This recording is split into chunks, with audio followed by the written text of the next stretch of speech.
Hello everybody and welcome back to World of Warship Blitz, where we shall be doing another how-to video. And today's how-to is the Aurora Domination map. So this is quite a recently arrived map. It's arrived a few months back, and it's the Aurora map turned around a bit with 3 capture circles obliquely placed in the middle. So at each end is one that favours a given side, and then in the middle you've got one that sort of is up for grabs.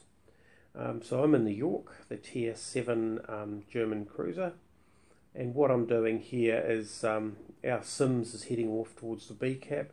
That A cap, we need to capture it, it's the easy one for us, and I'm the fastest ship close by. So what I do is I turn my guns to cover that central, that central cap zone. There's an Akatsuki there, and the York needs a lot of lead because it has very slow travelling shells. Not quite accurate enough. Those torpedoes look as though they'll go well behind me.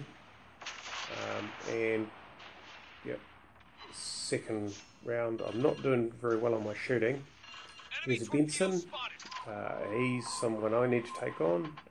I'm expecting to wear a few torpedoes. However, for some reason he hasn't fired, and he's outside my torpedo range. However, we can give him a couple just to send him on his way. Oh, he's probably saving the torpedoes. Well, that got dealt with thanks to the Sims.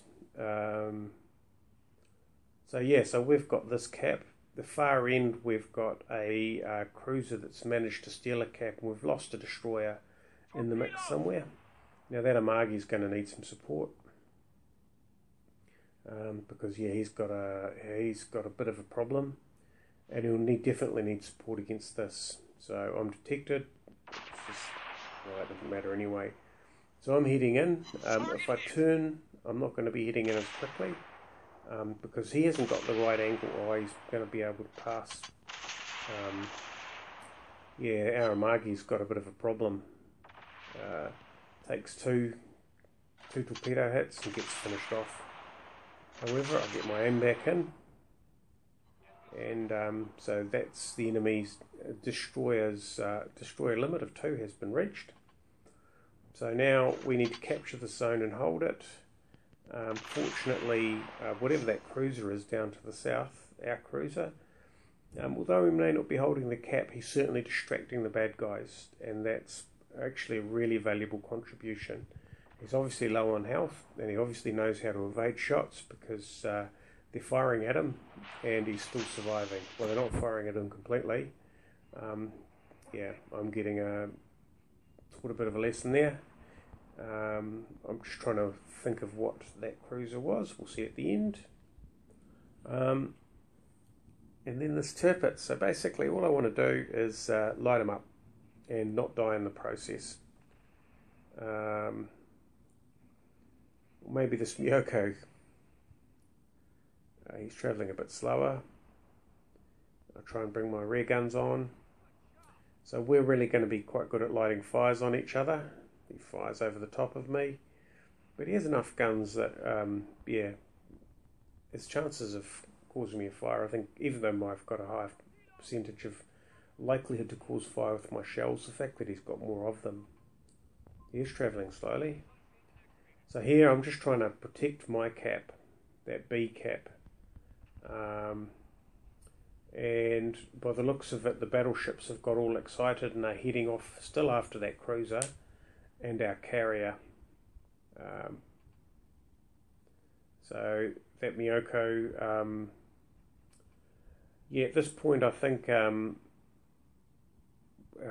our ships have swapped sides, so we're on on the red side of the map, and they're on the green side of the map. Now our aircraft carrier isn't going to last much longer, but this Myoko, we just need to nail him before he heads into that capture zone. Get a couple of hits on him, light him on fire. He turns away, but he's going to burn down. Whether or not, he's obviously uses damage control, so we get the win.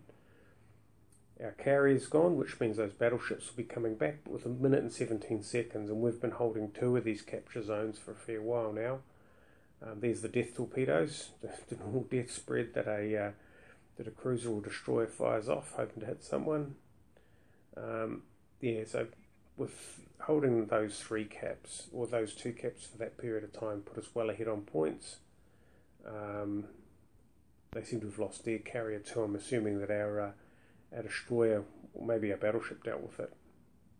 The enemy, our Mogami, that ship down to the south, that was doing an awfully good job of drawing the enemies away. He actually really deserves a lot of credit, because he took a capture zone, and he's got two battleships and a cruiser down to the south, where they're basically harmless. They've chased this cruiser right onto the, well, it's actually in the north. I always sort of treat the side that I come from as the south, strangely, but they've attracted him right off to the edge of the map.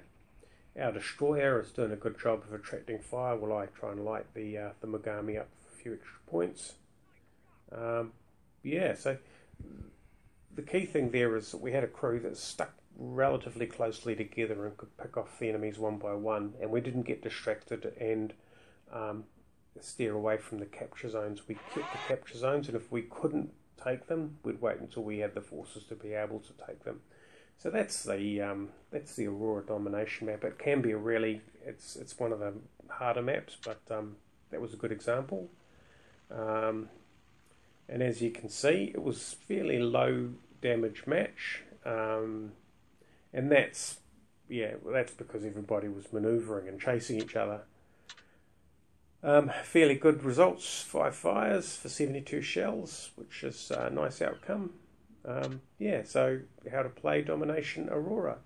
Thanks for watching. Catch you next time.